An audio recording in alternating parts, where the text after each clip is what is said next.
Apa kabar pemirsa? Apa kata dunia hadir ke hadapan Anda untuk menyampaikan informasi mancanegara sepanjang pekan ini. Apa kata dunia minggu ini? Langsung saja kita saksikan selengkapnya.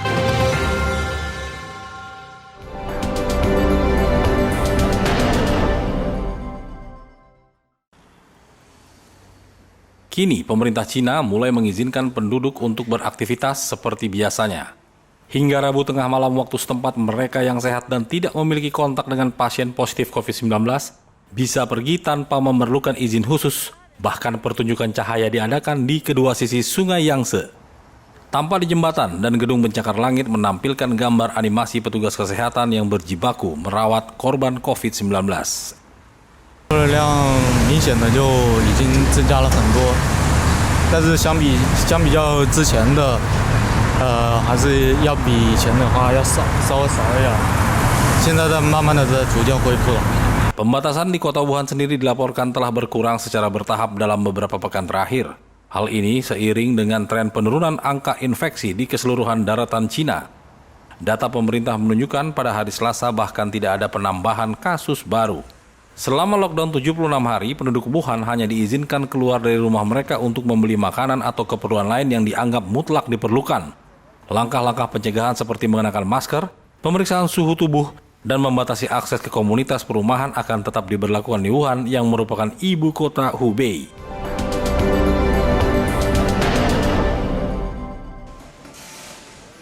Pos pemeriksaan suhu dan poster memberitahu para pekerja untuk menjaga jarak lebih dari 1 meter di pabrik mobil Jepang Honda Motor yang dibuka kembali di Wuhan. Hal ini menunjukkan bagaimana COVID-19 telah menciptakan suasana baru di lantai pabrik ketika penguncian di kota itu mereda. Pabrik usaha patungan Honda dengan Dongfeng Motor ini sebelumnya ditutup pada akhir Januari setelah pihak berwenang memerintahkan penutupan di kota itu untuk memerangi epidemi. Pabrik ini dibuka kembali pada 11 Maret untuk melanjutkan operasi secara bertahap dan sekarang kembali ke tingkat produksi pravirus. 每天我们还超过2次以上的这种就是工作间的测温这是测温。除此以外，我们还有其他的就是衣食住行全都管我们现在工作上面我们已经关停了我们车间内部的所有的休息室，因为是密闭空间。 和吸烟室、休息室，包括会议室全部都关闭了。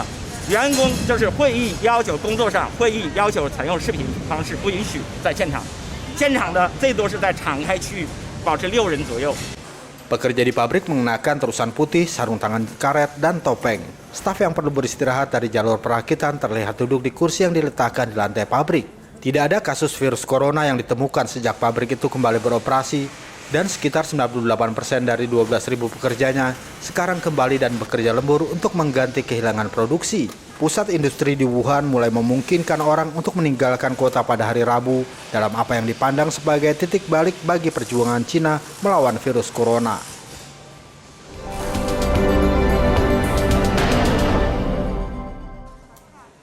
Mulai dari Tiongkok di awal pandemi, Iran, Italia, Spanyol hingga Brazil, Indonesia dan Amerika dengan pusat pandemi di New York, korban meninggal akibat pandemi COVID-19 terus berjatuhan. Tingginya tingkat kematian mempersulit rumah pemakaman di Amerika Serikat menangani jenazah korban COVID-19 yang jumlahnya melebihi kapasitas ruang jenazah mereka. Seperti halnya rumah pemakaman Funeral Services New York City yang seharusnya cukup untuk 40 hingga 60 jenazah, kini menampung 185. Equipment issues, okay? We don't have enough stretchers. We don't have the infrastructure to handle the amount of people that we're serving. We're way above capacity, as you guys could see. Lawrence Woodward Funeral Home di Brooklyn juga harus menangani kelebihan 10 hingga 15 jenazah. 9/11 was bad, it really was bad, but it wasn't like this. And even with the AIDS epidemic in the 80s, a lot of the funeral directors that were around back then and have dealt with value that's even comparable to what we're getting now.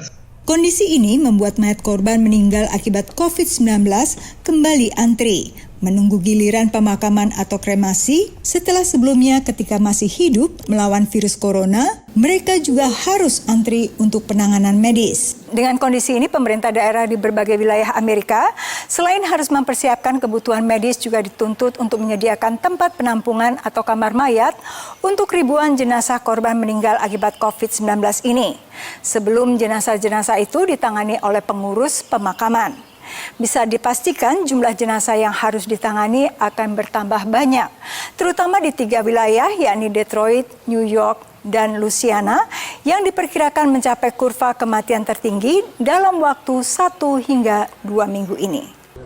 Terlepas dari jumlah kematian, faktor lain yang memperlambat pengurusan jenazah COVID-19, ketatnya prosedur pengurusan jenazah dibanding kematian akibat penyakit yang tidak menular. This is not Ebola, where that was a major issue.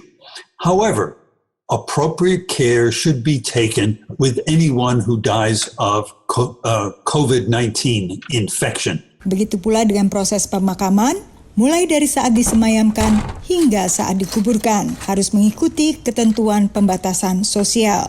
Sedangkan bagi imigran yang ingin membawa dan menguburkan jenazah di negara masing-masing. Tapi bagi yang warga negara Indonesia, itu memang ada 2 opsi. Ada yang dimakamkan di sini, ada yang dibawa pulang. Cuma karena andai kan ada yang meninggal karena COVID-19, tentunya tidak semudah pada saat situasi normal. Bisa jadi penerbangan juga tidak akan berani untuk membawa jenazah yang positif COVID-19. Saat ini untuk menyimpan luapan jenazah, sejumlah rumah sakit di berbagai wilayah Amerika termasuk New York menggunakan tenda lengkap dengan pendingin di halaman rumah sakit sebagai kamar mayat. Sedangkan di rumah sakit Elmhurst yang terletak di Queens, salah satu wilayah dari kota New York yang mayoritas penduduknya adalah imigran dari berbagai negara termasuk Indonesia, memanfaatkan truk kontainer berpendingin sebagai kamar mayat.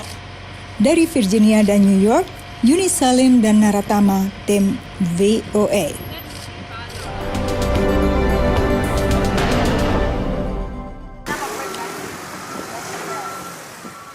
Hasil tes COVID-19 Kapten Brad Crozier dilaporkan New York Times beberapa jam setelah Menteri Pertahanan Amerika Serikat Mark Esper melakukan pembelaan atas keputusan untuk memecat sang kapten.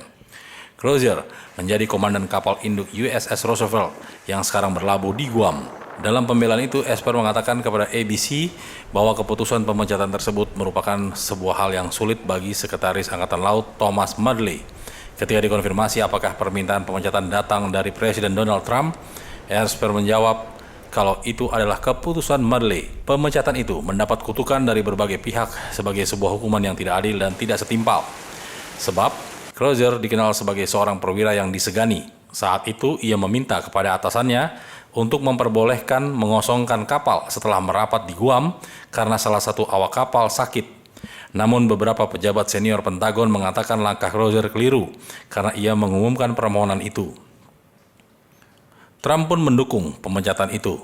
Menurut laporan The Times, sang kapten telah menunjukkan gejala sebelum meninggalkan kapal pada hari Kamis. Dikutip dari 2 mantan teman sekelasnya di Akademi Angkatan Laut Amerika Serikat, ratusan pelaut menghibur Crozier ketika dia meninggalkan kapal.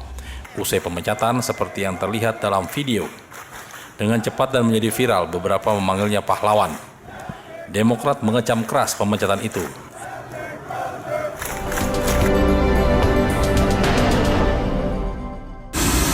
Kargo berisi alat pelindung diri bagi tenaga medis ini mendarat di Bandara JFK di New York, negara bagian yang paling terdampak wabah virus corona di Amerika Serikat.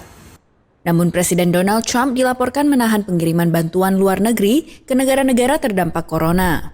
Why would I stop that? Wouldn't that be terrible to stop it? Is the U.S. stopping shipment of our own stockpile through USAID to other countries? No, whatever we have, whatever we've committed to, we commit.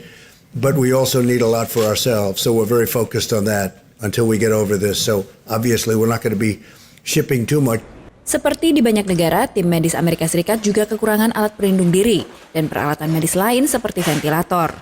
Our institutions are looking to our supply chain to try to make sure that the incoming PPE over the next 2 months will be sufficient, and there are uncertainties and anxieties about that.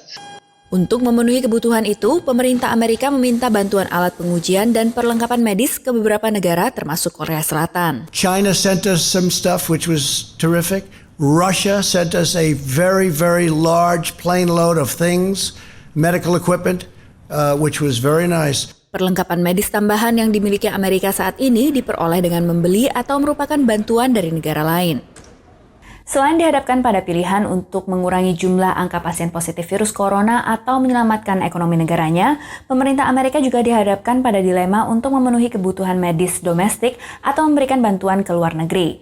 Memang Amerika adalah negara yang paling parah terdampak virus corona dan baru diketahui belakangan, namun dalam tatanan geopolitik ini memberikan kesempatan emas bagi Rusia dan Tiongkok untuk memperluas pengaruhnya ke negara-negara yang diberikan bantuan untuk melawan virus corona. Pengamat memperingatkan Amerika tidak boleh mundur dari posisinya sebagai pemimpin global dalam menghadapi pandemi ini. There's lots of things that we can be doing to help developing countries right now. We can help them by making small amount investments in public service announcements to make sure people are social distancing in developing countries, that they're washing their hands. There are things like supporting the creation of factories or supporting companies that are textile factories in Africa to make masks. Pekan sebelumnya, pemerintah Amerika menjanjikan $274 juta Amerika untuk membantu 60 negara beresiko melawan COVID-19. Indonesia dianggarkan untuk menerima $2,3 juta Amerika untuk penanggulangan dan pencegahan wabah virus corona. Dari Washington DC, VOA. Apa kata dunia lainnya? Kami hadir sesaat lagi.